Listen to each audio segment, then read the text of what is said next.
એક ગામની માલિકો બે ભાઈબંધ રહેતા હતા. એટલે બે તળાવની પાળે બેઠા બેઠા વિચાર કરે કે કઈક ધંધો કર્યો આપણે, ઘેરે જઈને ડખા થાય, મજા નથી આવતી. એટલે એક કે મને ધંધો શું છે કે શું ઈ કે પૈસા છાપવાનું કારખાનું નાખી દે હાલી, કે પૈસા દઈ દે. મૂળ તો વાત તો પૈસાની છે ને, પૈસા આપી દે ડખા મટી જાય. અને એક રૂમ માં બેઠા બે પૈસા બનાવવા, એટલે બનાવવા મીડ્યા. અડધી તિજોરી ભરીને એકનું ધ્યાન જોઈ લે કે બરોબર કે આમાં કે ભૂલ થઈ જઈએ.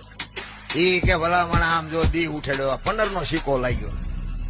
ઈ કે ગામડામાં જવાય, ગામડામાં કે નાની નાની દુકાન હોય ને, કોઈક ડોહા બાપા બેઠા, કોઈક ડોશમાં બેઠા, એમને ન ખબર પડે, એમાં હાલે. નાનું એવું ગામ હતું ને, ઝાપામાં એક બાપા દુકાન લઈને બેઠેલા નાની, અહીંયા આવ્યા આવી. ઈ કે બાપા એક 15 ના છૂટા આપશો? કે હા લાવો ને બાપા આપું. 15 ની નોટ કાઢીને બાપા સકરી ખાઈ ગયા. એટલે 15 ની નોટ ચારે કે બહાર પડી.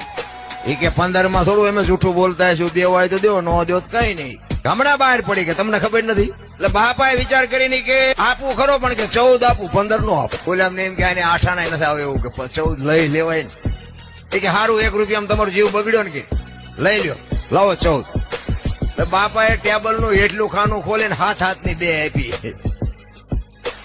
છોકરા સકરી ખાઈ ગયા. એ કે બાપા કે હા, કે હાથની ચારે બહાર પડી, કે મેં તારી પેલા કારખાનું નાખ્યું, તારે 15 ની ભૂલ થઈ, મારે હાથની થઈ, તારે જોઈ તારે આવજે.